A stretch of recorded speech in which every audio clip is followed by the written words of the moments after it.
January 29th, 1944. 23:41 hours. A terraced olive grove above the Rapido River, Italy. The night is too quiet. Not peaceful, empty. The kind of quiet that presses on your ears until you start hearing things that aren't there.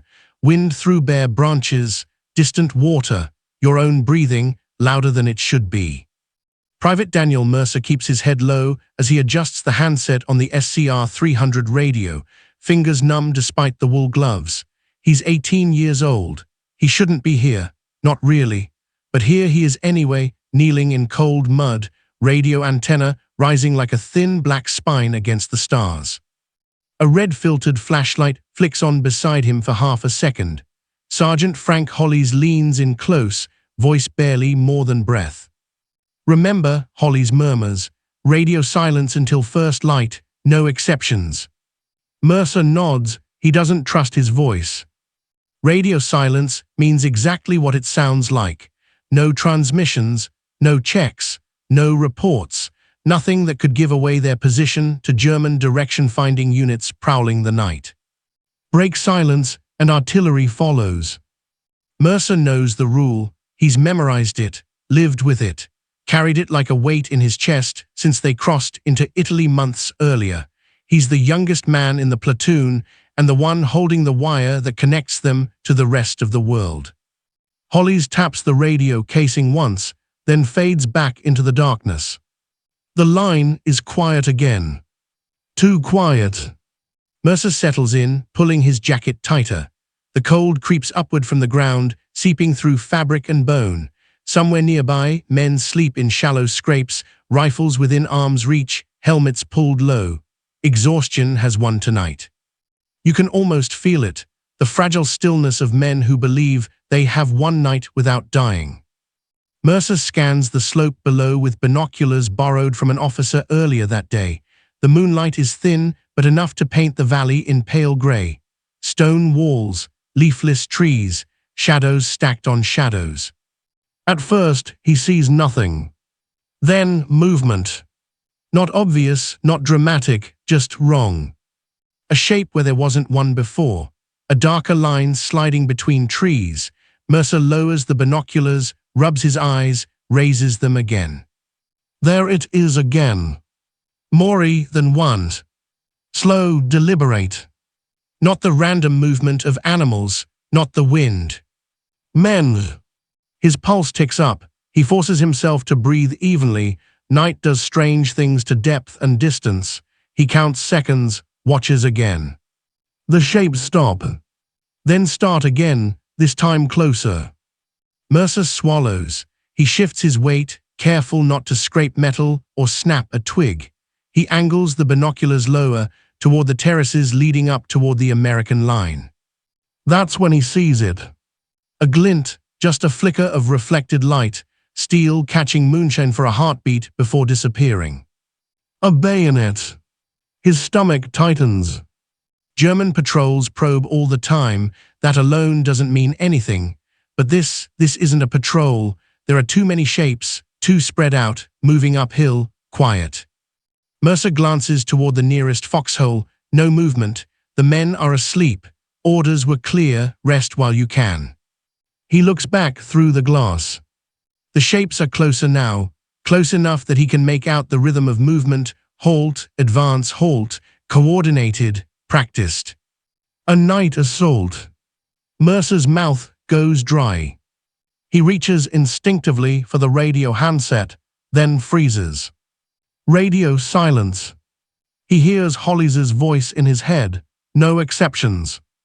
If he transmits and he's wrong, he brings artillery down on sleeping Americans, kills his own men, ends his war in a court-martial or worse.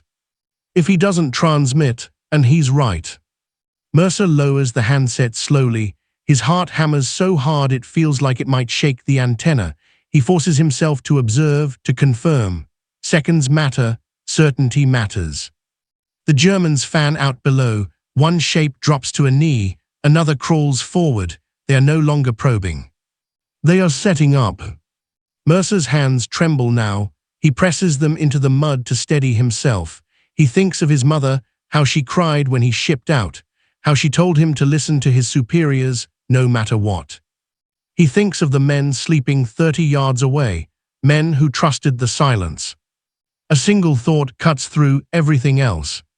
They won't wake up in time. Mercer reaches for the handset again.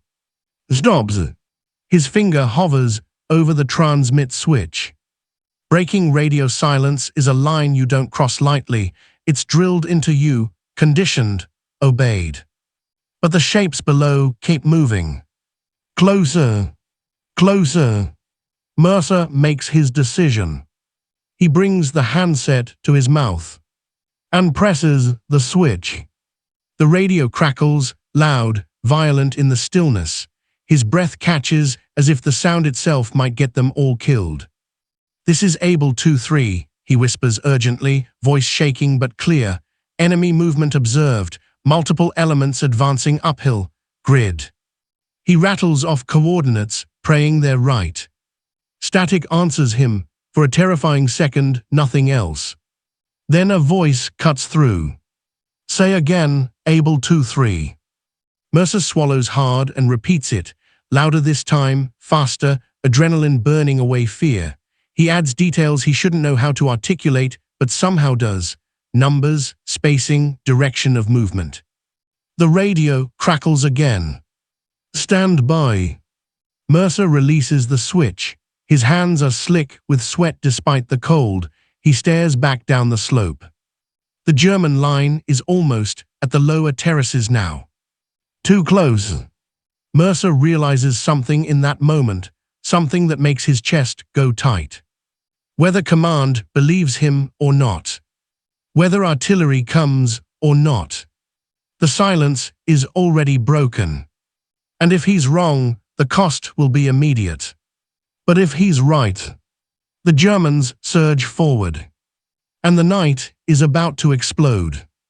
January 29th, 1944. 23:47 hours. Above the Rapido River, Italy. The radio answers again, closer this time, sharper. Able 2-3, confirm enemy strength. Private Daniel Mercer tightens his grip on the handset. His throat is dry, tongue thick. Below him, the dark shapes have reached the first stone wall. One of them pauses, another slips through a gap and melts forward. They are inside what should have been empty ground. Estimate platoon-sized element, Mercer says, forcing calm into his voice. Moving coordinated, bayonets fixed, no talking, they're staging for assault. There's a pause on the line. In that pause lives everything, court-martial, artillery, death, or none of it. Then, Able 2-3, remain on channel. Do not transmit further unless movement changes. The line clicks dead. Mercer lowers the handset slowly, heart pounding. His transmission hangs in the cold air like a gunshot echo. Somewhere out there, German signal troops might already be triangulating the source. He knows the math. Seconds, angles, bearings. He's painted a target on himself. Below, the Germans spread wider now, slipping from cover to cover. Mercer counts them, 10, 12 more, too many, too organized. He turns his head sharply and whispers toward the nearest foxhole. Sergeant. No answer. He crawls a step closer, careful, careful. He can hear breathing, slow, deep. The men are asleep. Exhaustion has dragged them under like gravity. Mercer looks back downslope. The first German reaches the second terrace. Another checks his watch. That's when the night finally breaks. A flare ignites overhead, white-hot, hissing, flooding the valley with brutal light. Shadows snap into clarity. Stone walls leap into sharp relief. Men freeze mid-step, caught between worlds. Someone shouts in German. Someone else shouts in English. Machine guns open up. The sound is deafening after the silence, ripping, metallic, relentless. Tracers stitch the hillside, red lines slashing through the dark. Germans dive for cover that no longer hides them. Mercer flinches as return fire cracks past his position. Bullets snap through branches overhead. Bark sprays his face. Then the second flare goes up. And the third. Mortars begin to fall. Not German, American. The first round lands short, a dull thump that shakes the ground. The second walks closer. The third slams into the terrace the Germans were using seconds ago, blowing stone and bodies into the air. Mercer stares, stunned. Command believed him. The radio crackles again, this time frantic. Able 2-3, fall back immediately. You are danger close. Danger close doesn't begin to cover it. Mercer scrambles, dragging the radio with him as he slides down the reverse slope. The ground erupts behind him, concussion punching the air from his lungs. He rolls, comes up hard, stumbles, keeps moving. The hillside is chaos now. American soldiers pour from foxholes, firing into illuminated targets. German troops, caught mid-assault, are shredded by intersecting fire and exploding earth. Their careful silence has betrayed them. Their timing is gone. A German machine gun opens briefly, then disappears under a mortar blast. Mercer crashes into a shallow trench and curls inward as another round lands close enough to lift him off the ground. His ears ring, his vision whites out. When it clears, Sergeant Hollies is there, face smeared with dirt, eyes blazing. "What the hell did you do?" Hollies shouts over the noise. Mercer opens his mouth, but no sound comes out. Hollies doesn't wait for an answer. He grabs Mercer by the collar and hauls him deeper into cover as shrapnel rains down. "Doesn't matter," Hollies adds, breath ragged. "You were right." The assault is over almost as quickly as it began. Caught in the open, stripped of surprise, the German force breaks. Survivors scatter downslope, dragging wounded, abandoning equipment. Some never move again. The mortars stop. The flares burn out one by one. Darkness returns, but it's a different darkness now. Mercer sits with his back against cold earth, hands shaking uncontrollably. He hasn't fired a shot. He hasn't moved more than 20 yards. And yet he feels like he's run for miles. Around him, men check weapons, reload, count heads. There are wounded, always wounded, but far fewer than there should have been. A lieutenant crouches nearby, speaking rapidly into another radio, confirming enemy withdrawal. Hollies finally turns back to Mercer. "You broke silence," he says flatly. Mercer nods, bracing himself. Hollies studies him for a long moment, then his voice drops. "You saved this platoon." The words don't land right away. "Saved." Mercer looks out over the terraces where the Germans fell back, where minutes earlier, sleeping Americans would have been overrun, bayonets flashing in the dark. His stomach twists as the reality settles in. If he had waited, if he had obeyed, if he had trusted the silence. Hollies places a hand on Mercer's shoulder, firm and steady. "Don't think about it too much," he says. "You'll get lost in that." But Mercer already is. As dawn creeps in pale and grey, officers arrive to walk the ground. They speak in low voices, pointing out positions, measuring distances with their eyes. Someone mentions a well-timed warning. Someone else says, "Damn lucky." No one says, "Radio silence," out loud. Mercer watches medics move among the wounded, American and German alike. He watches stretchers come up from below. He watches men who slept through the first moments of the fight realize how close they came to never waking up. He understands something then. He didn't stop a battle. He stopped a massacre. And somewhere, not far away, someone higher up the chain is going to ask a question that doesn't have a comfortable answer. Was breaking the rules the right call? Or was it just luck that it worked this time? Mercer pulls his jacket tighter and stares at the radio resting in the mud beside him. Because if the night taught him anything, it's this.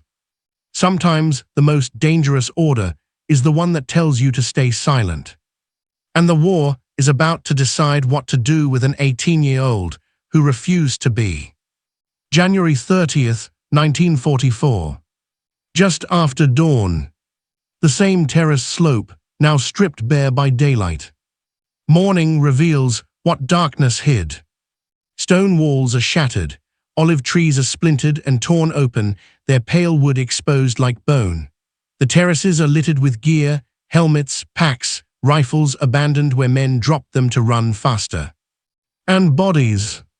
Not many, not compared to what could have been, but enough to make the ground feel heavy. Private Daniel Mercer sits on an ammo crate near the command post, radio set resting at his feet. Steam rises from his breath. The adrenaline that carried him through the night has drained away, leaving behind a hollow, buzzing exhaustion. He hasn't slept. Every time he closes his eyes, he sees the movement again. The shadows, the bayonet flash, the moment before he pressed the transmit switch. A captain steps into view, followed by a lieutenant colonel Mercer has only seen from a distance before. Their boots crunch on frost-hardened soil as they stop in front of him. Sergeant Hollis straightens instinctively. "Private Mercer," the captain says, "you're the radio operator." "Yes, sir." "You broke radio silence last night." Mercer nods, there's no point denying it. The colonel studies him, not unkindly, but thoroughly, like a man assessing damage after an explosion. "Walk me through exactly what you saw," he says. Mercer swallows and begins. He describes the movement, the spacing, the pauses, the bayonets. He explains how it didn't feel like a patrol, how the shapes moved with intent, not curiosity. His voice steadies as he speaks, the way it always does when he's describing something technical. When he finishes, the colonel nods slowly. "Our forward observers confirm the enemy was less than 5 minutes from the line when you transmitted," he says. "Your warning gave us just enough time." Enough time. That phrase echoes in Mercer's head. The captain clears his throat. "You understand, Private, that breaking radio silence is a serious violation."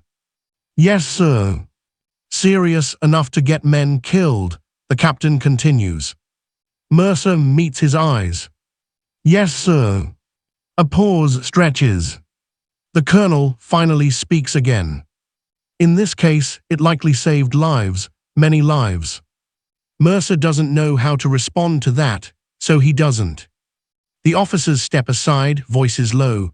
Mercer can't hear the words, but he doesn't need to. He knows what they're weighing: discipline versus outcome, order versus instinct. Rules exist for a reason. So do exceptions. The colonel turns back. "You'll receive a formal reprimand for breaking silence," he says evenly, "and an informal commendation for initiative." It's the most army solution imaginable. Mercer nods, relief and confusion tangling in his chest. As the officers walk away, Hollis lets out a breath he's been holding since sunrise. "Congratulations," he mutters. "You managed to do the wrong thing at exactly the right time." The line moves later that afternoon. German resistance in the sector has thinned, whether because of losses or shaken confidence, no one knows for sure, probably both. As they pack up, men stop by Mercer's position. Some clap him on the shoulder, some just nod. One older private crouches beside him and says quietly, "I never even woke up until the flares went up." That hits harder than any praise. Mercer realizes how close it came, how thin the margin was between sleeping through the night and never waking at all. The radio feels heavier when he shoulders it. Not physically. Responsibility has weight. That night, as they dig in again under new orders, modified silence protocols, authorized emergency transmission if visual confirmation exists, Mercer takes his place at the radio. The handset rests inches from his mouth. He keeps his eyes on the darkness below. You can almost feel the tension in that moment, the knowledge that the wire doesn't just carry voices, it carries consequences. The Germans do not attack again that night. Or the next. Intelligence later suggests the failed assault rattled local units badly. Surprise had been their advantage. Losing it so completely, so violently, left them cautious, slower. Sometimes stopping an attack does more than save lives. It changes behavior.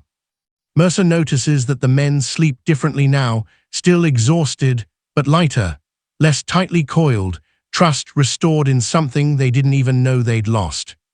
Trust in the night watch. Trust in the quiet. Trust in the kid with the radio.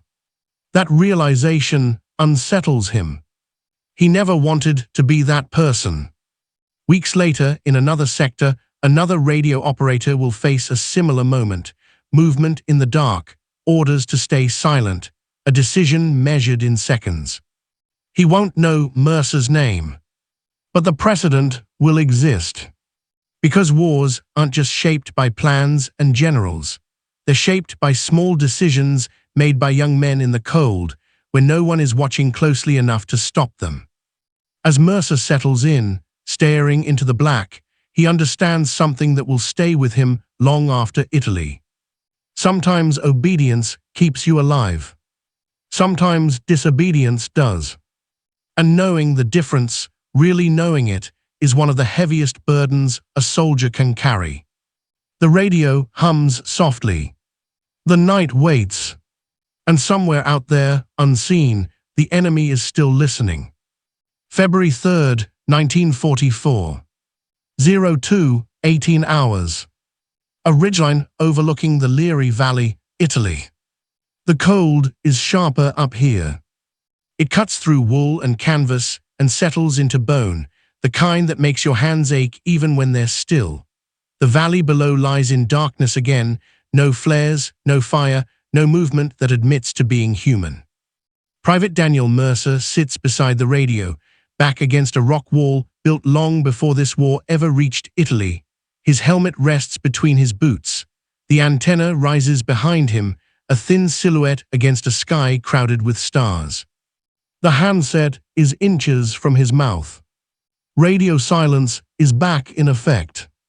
Officially, unofficially, everything has changed. Mercer listens harder now, not just with his eyes, but with his body. He feels the night instead of just watching it, the way air shifts, the way shadows move when they shouldn't, the way quiet gathers before something breaks it. You can almost feel it too, that sharpened awareness that comes after you survive something you weren't meant to. Down the line, men sleep again, not all of them, never all of them, but enough that the unit breathes as one, slow and steady. Rifles are stacked within reach. Grenades are placed where hands can find them in the dark. Trust has returned, but it's a cautious trust now. Mercer thinks about the reprimand folded into his jacket pocket, a neat piece of paper that says he broke the rules. He thinks about the unspoken commendation that says he did exactly what the moment demanded. Both are true. That's what bothers him most. A gust of wind ripples through the olive branches. Mercer tightens his grip on the binoculars, scans the slope. Nothing, just stone and shad. He forces himself to relax, just a fraction. Because this is the danger now. Not fear. Confidence. The radio crackles softly as the batteries warm. A whisper of static. Mercer's heart jumps before he forces it down. He waits. Nothing follows. Minutes pass. Then hours. No attack comes. By dawn, frost coats the ground in a thin white skin. Men stir, stretch, curse quietly as circulation returns to numb limbs. Coffee heats over a small flame, quickly shielded. The world resumes its slow, grinding rhythm. Another night survived. Weeks later, Mercer will move on north, into harder fighting, steeper terrain, louder nights. He will carry the radio through rain and shellfire and exhaustion so deep it feels permanent. He will break silence once more, and then again, each time under orders that now acknowledge what instinct already taught him. Sometimes silence kills. Sometimes it saves. He will never again believe that rules are shields instead of tools. Years later, long after Italy fades into memory and the radio becomes something civilians use without thinking, Mercer will still remember that night above the Rapido River. Not the explosions, not the shouting, the moment before. The moment when nothing happened yet, and everything depended on a decision no one else could make. He will remember being 18 years old, kneeling in cold mud, holding a handset that felt heavier than any rifle. He will remember understanding, suddenly, irrevocably, that responsibility doesn't ask how old you are. It just arrives. And in January of 1944, in a quiet Italian valley, an 18-year-old broke the silence. Not because he wanted to be heard, but because men were about to die if he was.